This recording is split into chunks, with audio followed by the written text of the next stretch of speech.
Good evening, everybody. It is Tuesday Night Raw, where we go over everybody's Q&A about feeding their dog a raw diet, a species-appropriate diet. I'm Dr. Andi. I'm a doctor of chiropractic and a certified animal chiropractor and been in clinical practice adjusting dogs for the last 20 years. That also means not veterinary advice. We just get together as a community and we talk about dogs. Wait for a couple people to hop on and let me know if they can hear me. I did have to change my microphone before coming onto YouTube, and sometimes YouTube does not like that. So make sure everyone can hear and see me. Kind of important, right?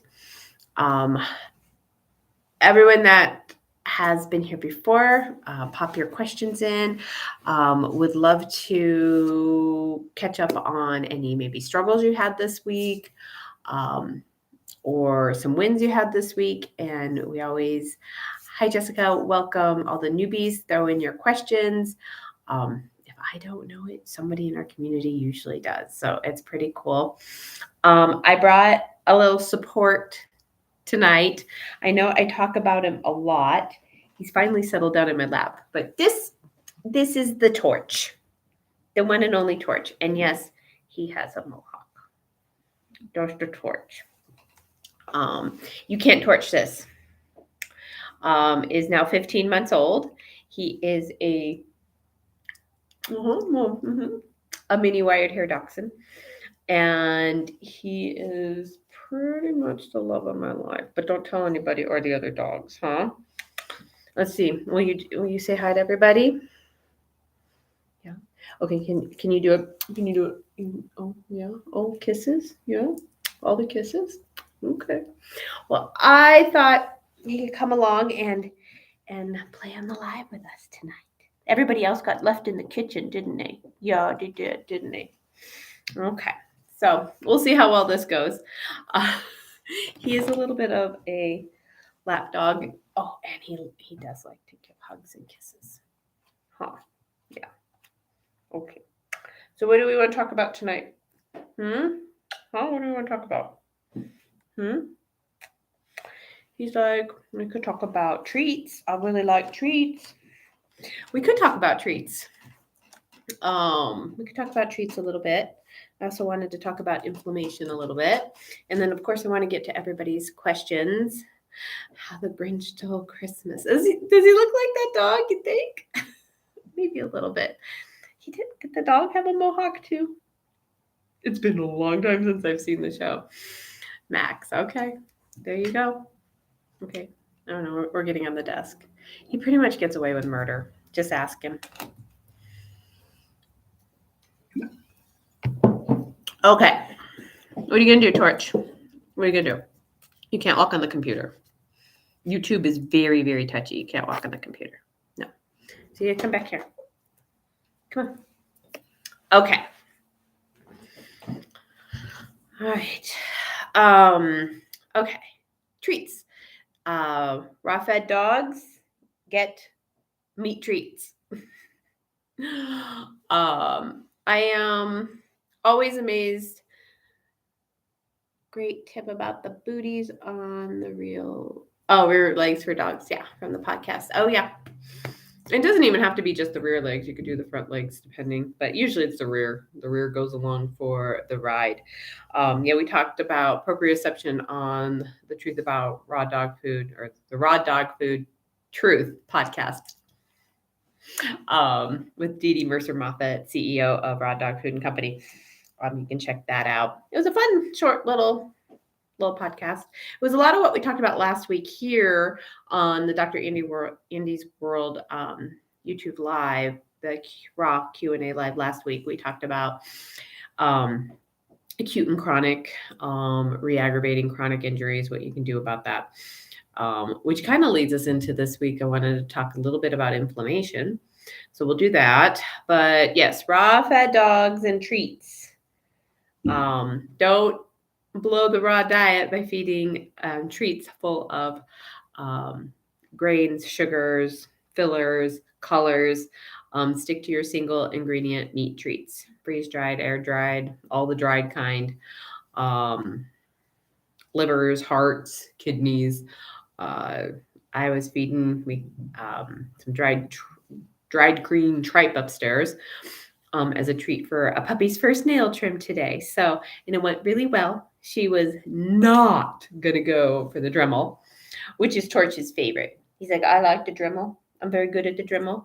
I'm very good at nails. Um, so we went with little nippers and some good treats, and we did really good. So that was exciting. Puppy's first nail trim. Huh. He's like, ugh, I got my nails trimmed in like 4 weeks. Huh. This puppy's like, what, 12 weeks? Ridiculous. He ignored her. It was pretty funny. He's like, ugh, I don't like puppies. I'm like, dude, you are a puppy. He doesn't like puppies. It's very funny. Okay, inflammation. Systemic inflammation, generally caused in people and in animals by carbohydrates, excess carbohydrates. And so when we're talking dog stuff, we're generally talking kibble-fed dogs. It can also be dehydrated foods that have a lot of grain added to them anyway, like a base of oatmeal or a base of rice. And all of those are, because they're carbohydrates, and if done in excess, can cause inflammation. You're going to get down. You have to be supportive and quiet, or you have to get down. What do you want to do? Actually, let's stick a bed on the desk. Okay.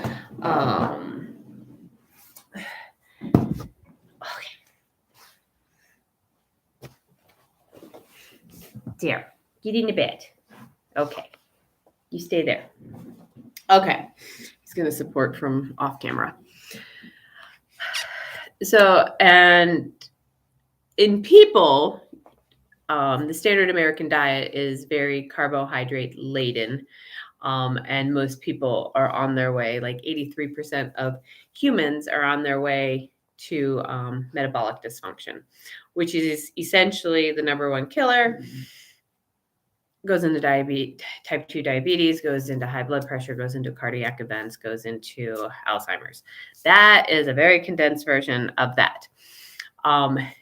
With dogs, it doesn't work as much like that, but it does. I mean, kibble-fed dogs, grain-fed bases of their diet, grain-free kibbles, all the beans, that carbohydrate level is going to flood the system with glucose and insulin, and it's going to cause general inflammation.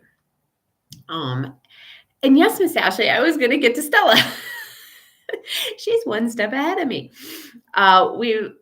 I've been working with a bulldog named Stella. She's not my biggest fan. Most bulldogs are called bulldogs for a reason, and they don't generally care for the fact that I hold them still and we do adjustments. But she's a sweet girl. She's a good sport, and we added in massage, and we've been struggling with front end stuff.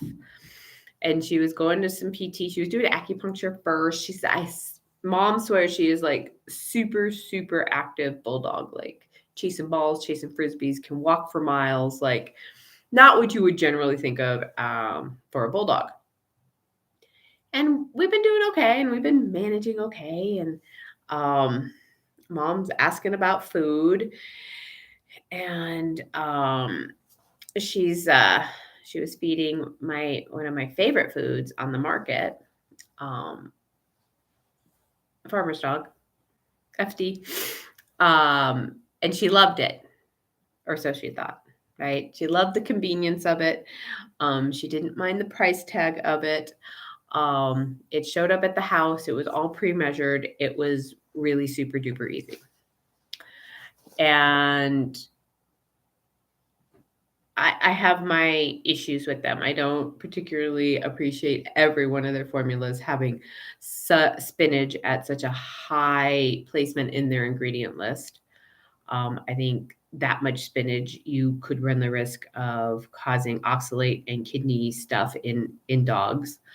Um, People should actually watch how much how much spinach they eat too. Um, but to not even have a formula that doesn't have that is irritating to me. And I don't recall offhand, but I think the second ingredient was a grain. If it wasn't oatmeal, it was rice or something. So it may have been made with human grade ingredients, so it wasn't feed grade, but it was still very, I think we figured out what, over 40% carbohydrate. I think when we did the math in one of my previous emails, it was high carbohydrate level. And I'll get back to Stella in a minute. Her other dog, who I have not seen, he always just comes along. He just comes along for the visit, hangs out, and is a delightful little fellow. He's a French bulldog. And I didn't realize this about his history, but she was talking a few visits ago about his seizures, in that he was on, I believe, 2 medications. And he had another breakthrough seizure. And so she's like, do I go back to the vet? What do I do about this? Do I wait and see? And I go, what are you still feeding? And she goes, well, because she had gotten the Wolf Run Plus, and it was too too smelly. It was too stinky. And I'm like, you don't have to stay with the one flavor. Have you looked at their website? You can pick a different flavor. And we talked about dishes, and we talked about getting into a routine, and so we kind of walked through a lot of that beginner stuff that I have admittedly mentioned here many times, that I forget when you are used to doing something for so long. You forget what it's like to be a newbie and getting into that routine and getting all the materials you require, and how is this going to work in your daily life. I say get off of the high carbohydrate food, and then see if you need to do anything about his seizures. So, brain inflammation, systemic inflammation. So I think she was finishing up Farbridge dog last visit. Next visit, 3-4 weeks, and she was in on Saturday. And both Ashley, who did the massage, and me, who did the adjustment, go, what happened to Stella? She is standing square. She was not nearly as sore everywhere she's usually sore. She did not mind me looking at her front legs, which was generally like, don't touch that. She even looked better, right? Like, she just didn't look as, dogs, it's kind of hard. Like, are they puffy? People, you can kind of see that they're puffy, and, you drop the inflammation and they drop weight, and oh wow, okay, that's different in a person. But it was almost like that with her, and I'm like, it's got to be the food. It's the only thing that changed, except they also got a puppy, so we know there's been activity in the house. So it wasn't like mom was sick and she was laid up for 3 weeks, which then sometimes we actually get a reduction in pain because they haven't done anything in 3 weeks, because whatever, mom broke a foot, or mom got sick, or, dad went out of town, whatever it is, right? But she had been active with a new puppy. They changed the food. And I'm excited to see how the other dog does, maintaining where he is with his seizure meds, and maybe not having to add something else in, which I know his liver would so appreciate. Those, pharmaceutical drugs as a whole are hard on the liver. Those in particular are pretty hard, getting that cleared out. Rear legs. Okay, so Kyle, please, just a little bit about inflammation, systemic inflammation, how changing that food can reduce it. And in some cases, pretty darn fast, like pretty fast, like 3-4 weeks, no carbs. Basically the dog went keto, and that inflammation just dropped. So exciting. And mom figured out some other flavors that she liked better than Wolf Run Plus. Still my favorite. Dee Dee yells at me, "Don't start people on that." I go, "Hey, if they can do that, they can do anything." Because yeah, it's pretty tripe smelling. So finish. Okay, so my little bit about inflammation. Please finish what you're talking about. Just curious on a 15-year-old cat that is always hungry, very skinny, losing weight, kibble fed. Unfortunately, just curious on what could be wrong. That is a trip to the vet for blood work. That is most likely hyperthyroidism and needs to be medicated.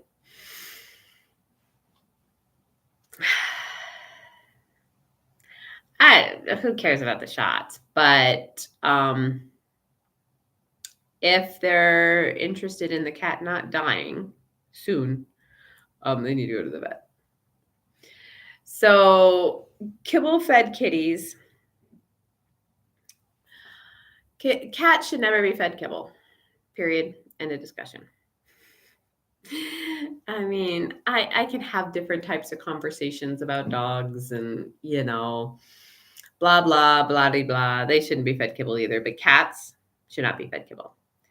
And I think most of our veterinarians actually acknowledge that. They actually acknowledge the fact that the feline species is an obligate carnivore. That means they need meat. And when you feed kibble, and all kibble, grain-free, whatever kibble, for a kitty is going to have too much carbohydrates for them. So unfortunately, with our kibble-fed kitties, they are prone to kidney disease, diabetes. Actually, it could be diabetes too, and hyperthyroidism. Too much thyroid. Too much thyroid usually causes always hungry, very skinny, and losing weight. But the cat could be diabetic. Cat could be both. Managing diabetic kitties is not fun. It's a very difficult job. I've known people that have managed to do it for years, but generally it does not get done. It's so hard. Dogs, it's a little easier. It's never managed very well. I mean, I can sit there every morning and prick my finger and test my glucose. And you can do that with a dog, but it's much more difficult, right? You got to get a prick of blood out of them.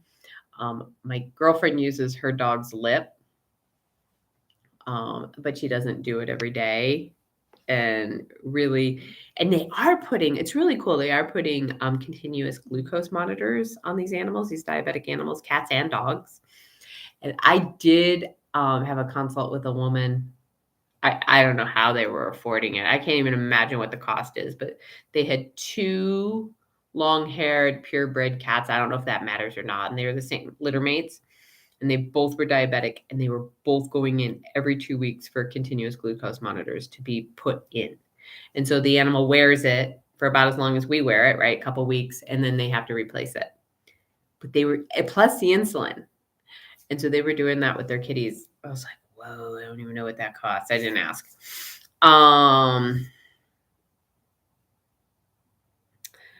What we thought, and we were concerned about what we need to do.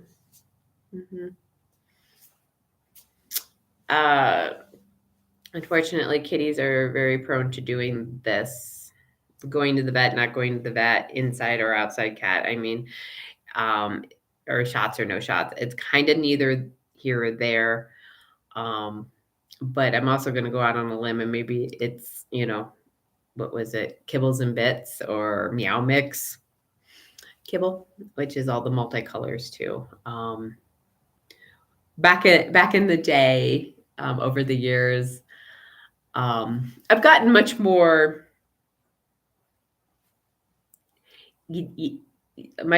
strict in my, not strict, but what I recommend, what I talk about. And at one point in my career, all I wanted was to get people onto a kibble that was all brown. Like, depending on cost and where they were at, I'm like, can we just get to all brown? And so they were not multicolored, right? I don't I don't have regular TV. I don't watch regular TV. I haven't in years and years. I watch Netflix and Hulu, and I pay for the no commercials. And I pay for Sirius, so I don't have to hear commercials on the radio too. I think don't even get me started on commercials. But do they even make Benefil? Do they still sell Benefil? Is it still all those multicolored, like red and green and orange? And it makes it look like real food, and that's all food coloring. That is damaging to the liver and the kidneys, and to the brain. I do think that those animals are going to have a higher behavioral issues, just kind of like when you give food coloring to small children and adults. Honestly, I mean, I don't think we do any better. I just think maybe we can control ourselves a little bit more. But yeah, Kitty doesn't sound like he's doing or she's doing well. So if you're gonna get a cat, you're gonna get a kitten.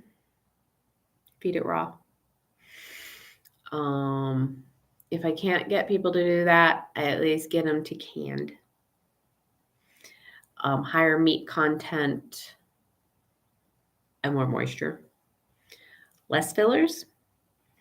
I was looking at canned cat food for a friend,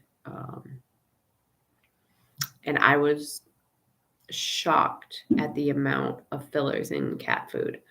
Grain fillers, vegetable fillers, just carrageenan, guar gum. And the one that I found that I liked the most was Origin. Origin canned cat it had nothing but meat and some and the vitamins and minerals. It was good, and it was sold at Petco, which may make that easier for people. I try not to shop at the big box, but it was there. It didn't last very long. She ended up back on Purina, but I tried. And honestly, some of the Purinas had less stuff than some of these. I found some very interesting high-end cat food delivery services when I was out there looking, and they were full of junk food.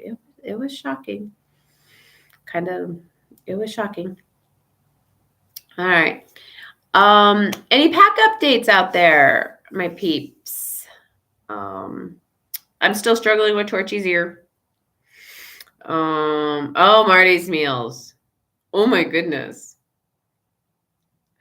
I don't. Are they local, Ash, or are they countrywide? And Shine's another one. They're so pretty. They come in these like ice cream tub containers, so pretty convenient. I think Shine was 1 pounders and Marty's Meals was 2 pounders. And they were, what was Marty's Meals? Like $25 for 2 pounds. And it was meat. It was raw. I think some of them were lightly cooked. I don't know where you land with lightly cooked. And sometimes it's required. Yeah, it's in Boulder, Colorado, but I didn't know if they went around the country or not. But anywho, $25 for 2 pounds, which right there, I'm like, and then we looked at the ingredients, and it was meat, and then it was grain, and then it was a vegetable, and then it was a vegetable, and then it was a vegetable. The amount of it's the same company. Oh, I didn't know Shine was the same company. Learn something new. And I'm like, OMG. That's $12.50 a pound, and it's not just meat. It was a lot of other stuff in it. It was not resprayed with synthetic vitamins. So grateful for that. I think it was balanced, and whatever with AFCO. AFCO's stuff is, the more I read about that, is so off that it's scary.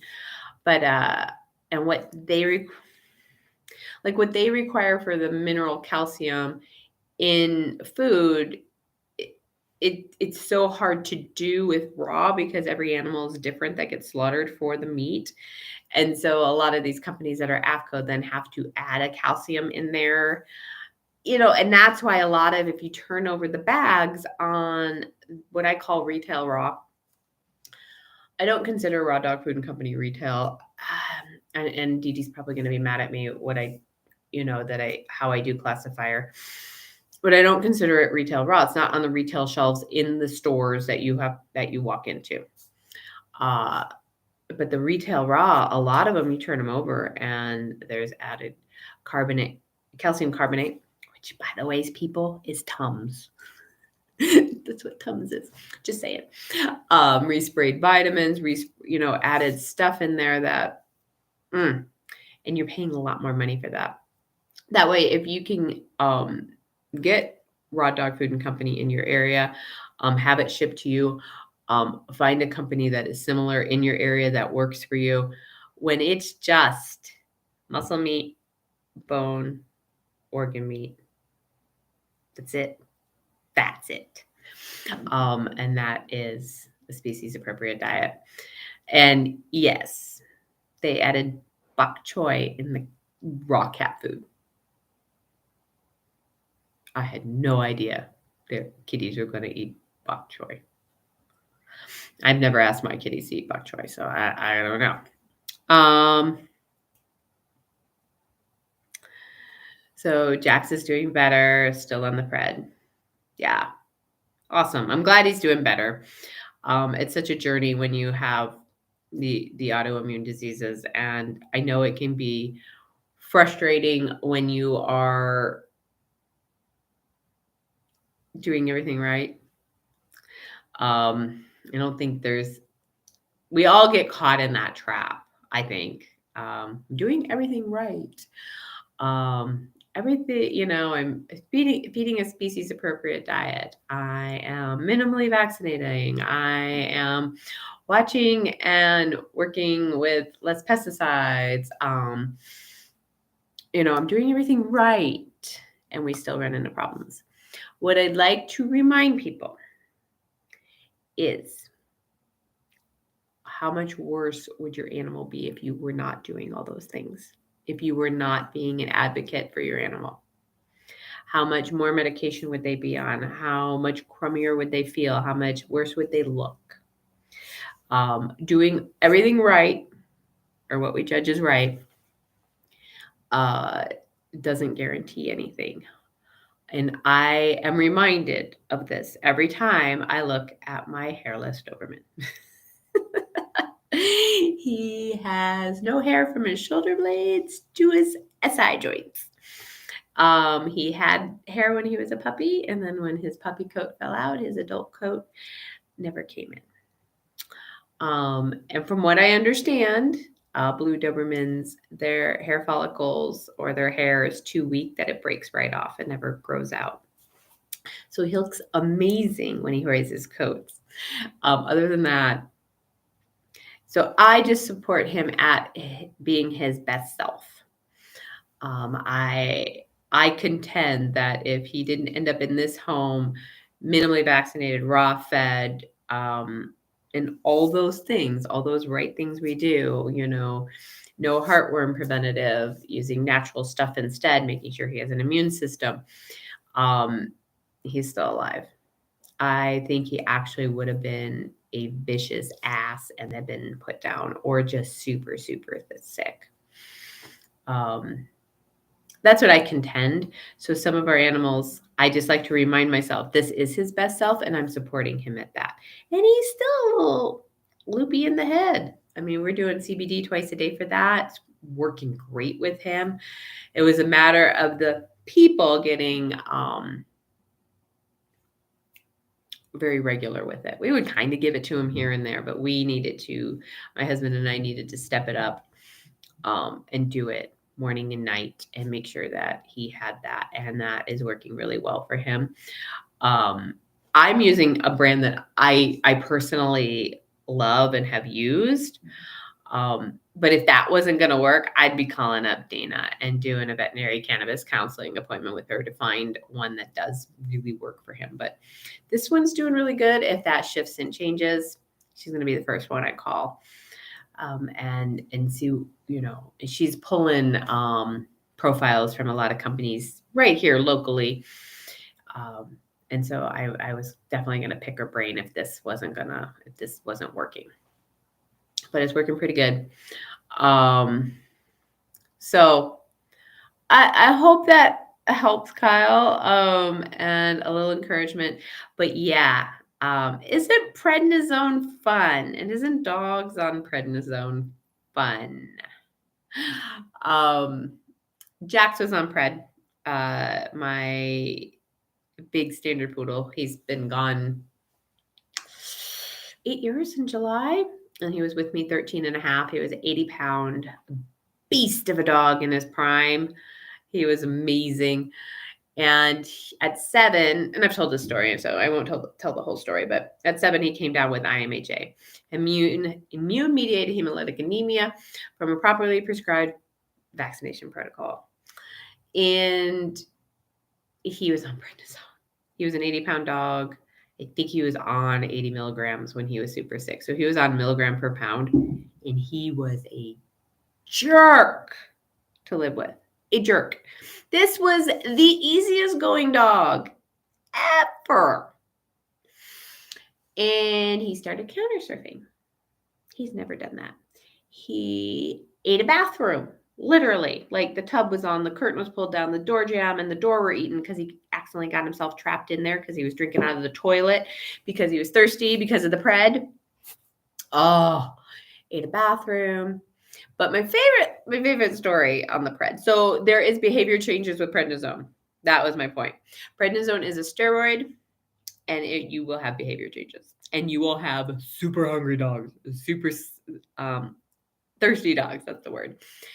And they will drink more and eat more and kind of just be like over the top on things. And I didn't know he counter surfed on prednisone. And one of my kiddos, it was his birthday, and I made all these cupcakes. And we went bowling, and then we came back or something. I don't remember what the party was, but everyone was coming back to the house. I had all these cupcakes. And I come back, and there was 2 plates instead of 3. And Jax is sitting there. What? Well, he had a cone on because of his catheter, and he was messing with that. And the whole cone is smeared with frosting, chocolate frosting. And he's like, I have no idea what happened to the cupcakes. It was hysterical. There was nothing I could even, it was, oh my God, it was so funny. I had to clean the whole cone out. But he's like, I don't know what happened to those cupcakes. It just reminded me of a little kid that was eating the powdered donuts and then had, I didn't touch him, but powder all over his face. It was pretty funny. But he was a big jerk to live with. So I tell people with animals with prednisone, it's old, it's cheap, and we know how ugly it is. It's not good. Adding that much steroids into the endocrine system long-term is not good. You get behavior changes. You get eating changes. You get peeing changes. Like, it's a difficult drug, but we know the ins and outs of that drug. And my point of view is I'd rather deal with that than all of these new fancy unknown drugs. I really would.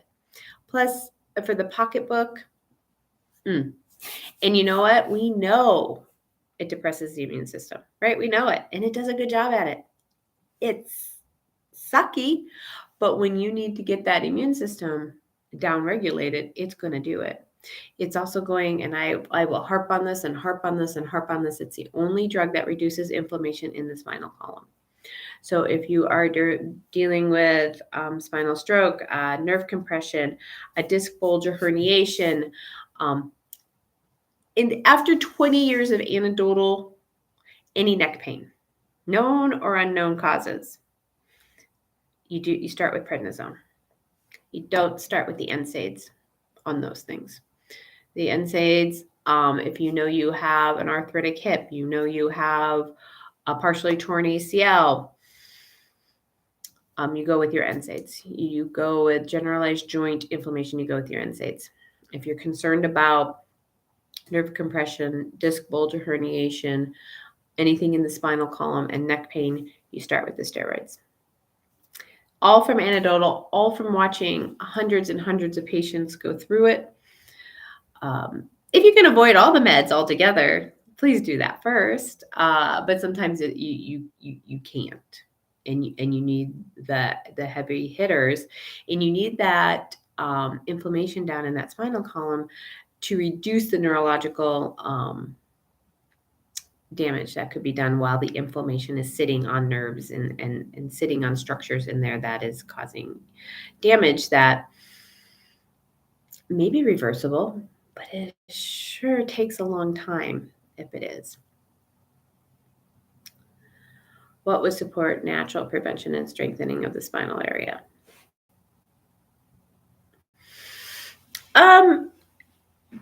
Regular chiropractic care. Number one, regular chiropractic care. And regular chiropractic care for a healthy, young, active dog can simply be once a quarter, 4 times a year. So hard for people to do that. Preventative maintenance care is hard. We're not good at it for ourselves. We're not good at it for our animals. But if you can do that every year, and again, they turn, let's say 10, 11, 12, depending on how big your dog is. And then you have to go to every 2 months. And then they turn 13 and you got to go every 6 months. And then they turn 13 and a half and you got to go every 4 weeks. And everyone's like, oh, I have to be in here all the time now. I'm like, your animal's still here moving and having a good life. Again, we always go to, oh my God, this is awful, instead of, this is their best life. You've done a damn good job. They are still with us. They are still happy. They are still interested in doing whatever they are interested in doing, going for walks, eating, all of that. So that, regular chiropractic care. And when you see those crashes or you see them, slip on some ice pretty dramatically, add those visits in. Regular exercise in a straight line. And not too much. You can take a day off. I know people that it doesn't matter the weather, it doesn't matter time change, it doesn't matter travel. They are out there walking every single day. And I actually think everyone needs a break sometimes. I have one client, he's got a dog, I think she's 12 now. And he's 4 a.m., I believe, he is out there. Barring massive snowstorms here in Colorado. 4 a.m., like walking to the point where he now tells me, she kind of looks at him like, really, do we have to go? And the walks have gotten shorter, which is fine with age. But when they go on vacation, she sleeps till 10 a.m. with the dog sitter, which I think is hysterical. She's like, oh, thank God I got a vacation too. So do you need to be out there every single day? There may be dogs out there that absolutely have to do that. But what if instead of that, we snuffle? What if we do fit paws and games instead? What if it doesn't need to be physical every single day? But yes, balancing, cavalettis, teaching your dog tricks, teaching them to sit up. Sit up is actually excellent for core work. I need to do more of it with Torch because Torch is super, super long, right? And minimizing ball, minimizing frisbee, managing that. You are the human managing it. It is not 45 minutes to an hour and a half every single day with the chuck it. You will wear out your dog. The wear and tear of that will be dramatic and it'll show up different in every dog. Yeah, it's easy for you. You get to stand there and chuck it. It's fun for them, not disagreeing with that. But on a daily basis and that much, the wear and tear will be detrimental down the line. It's kind of like football players, right? High school, college, a little bit of pro, and how are they at 40? Mm.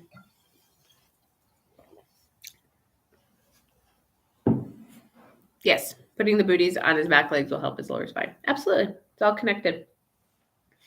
And if we maintain as much muscle mass as possible, and you're going to build it because he's got to pick up those legs, right?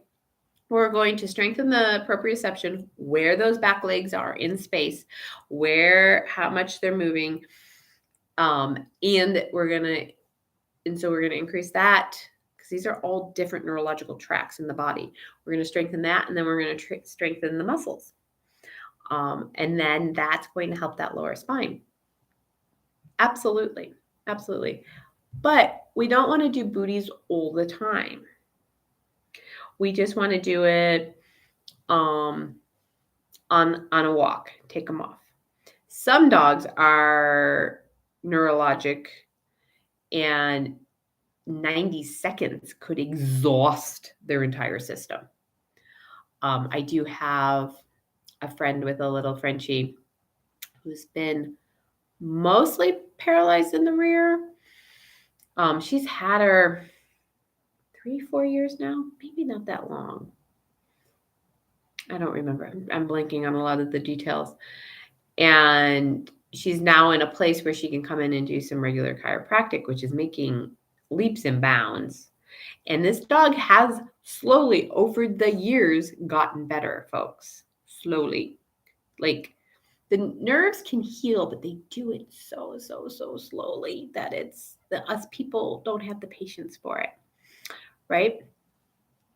But we the back legs. So we put some booties on her. I think it was like we did 3 minutes, and then the dog slept for 3 hours. Like out. Like it was, and I actually got video. It's really super cute. The dirty look from this dog, like, are you kidding me, mom? But they just did it in the house around the living room for a few minutes and cacked this dog out, like out, sleeping hard.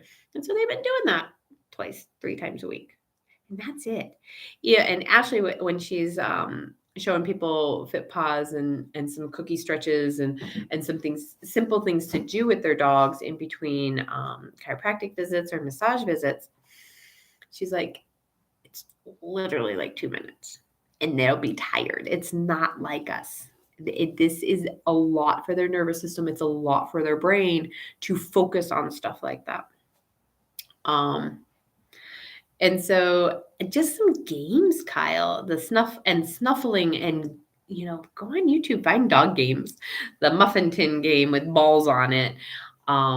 Because that keeps the neurological system going, right? We got the physical, right? We're going to get out and move. We got the mechanical, we're going to go get adjusted. And then the actual mental, maybe, I guess we can go with the mental component of using their brain to figure out something. Keeps the neurological system operating at that higher level. And some dogs may suck when they start at the snuffle bat or the games. I think I talked about, I was kind of shocked that my poodle was kind of bad at this one towel game that I wrapped up the treats and tied the towel in a knot. And I was shocked that he gave up. He's like, I don't want to do this. But when we took a step back, did more snuffle mat, and then moved forward again, he's like, oh, I got this now. So they have to learn some things too and practice things.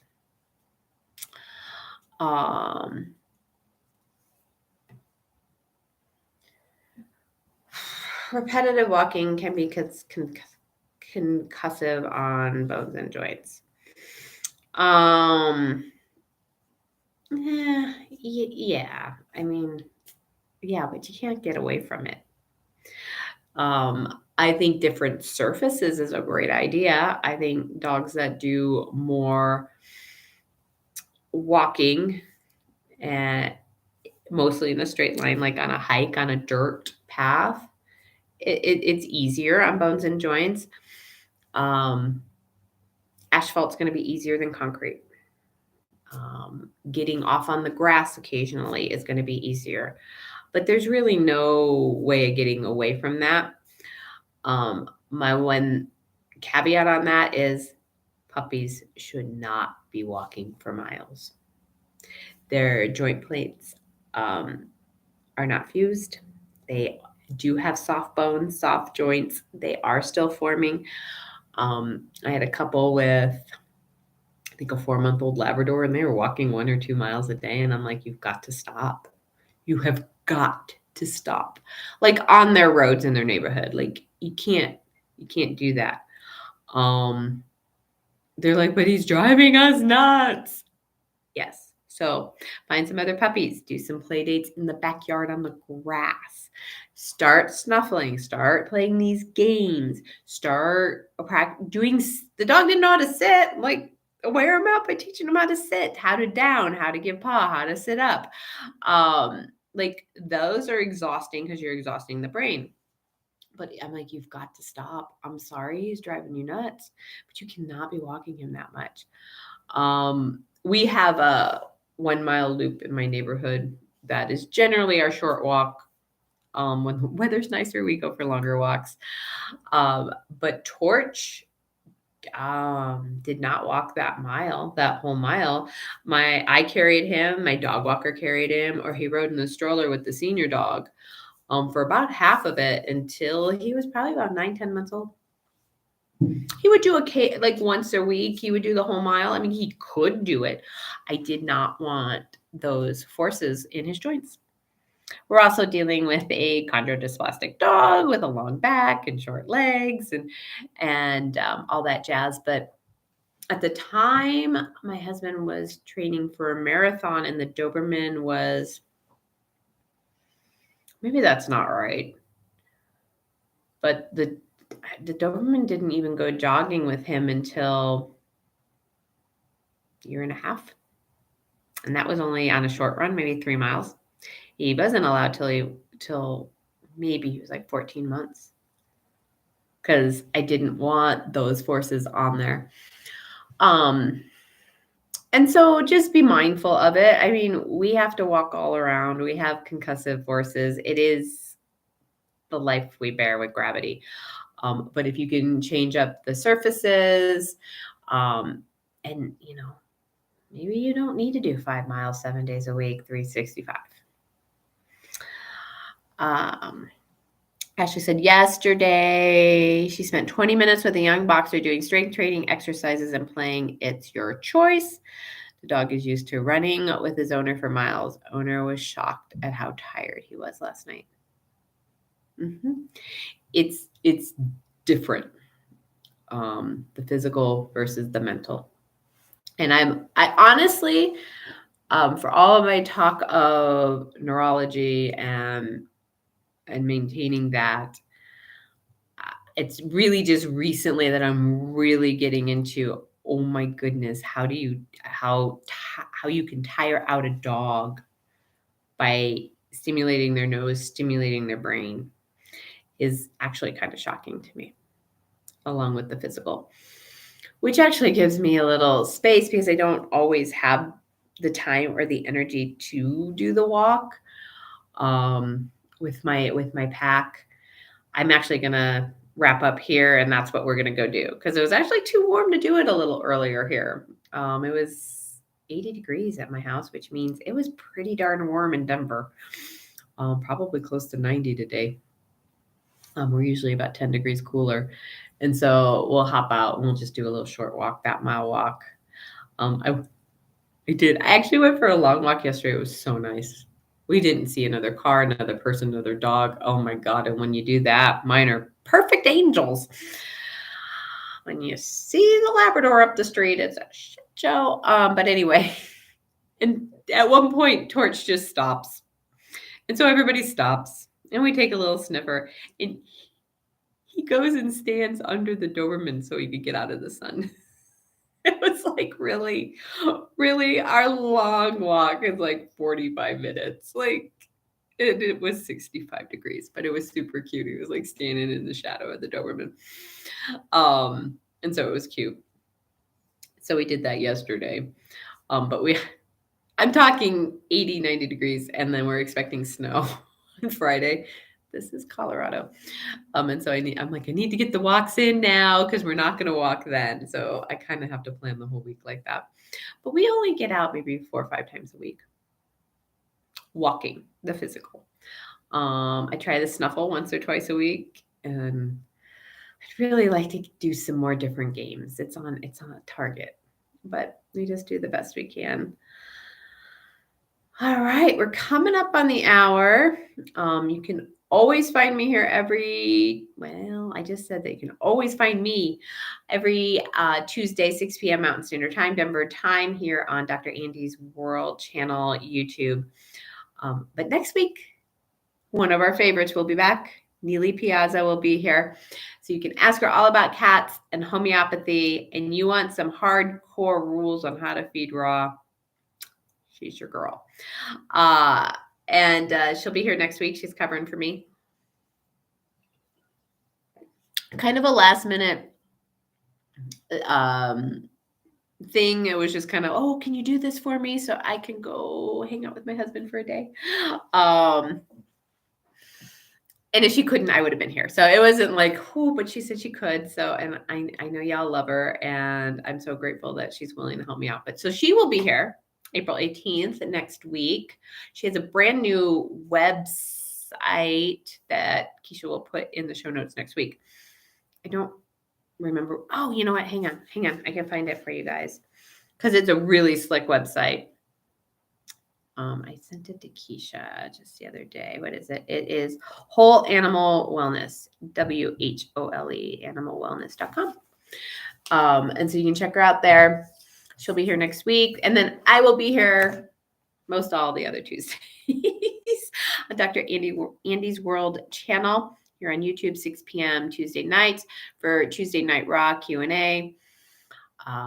We talk about raw, we talk about inflammation, we talk about how chiropractic body work, all those things that you can add in that might just be a little bit different than what you will hear from your conventional veterinarians.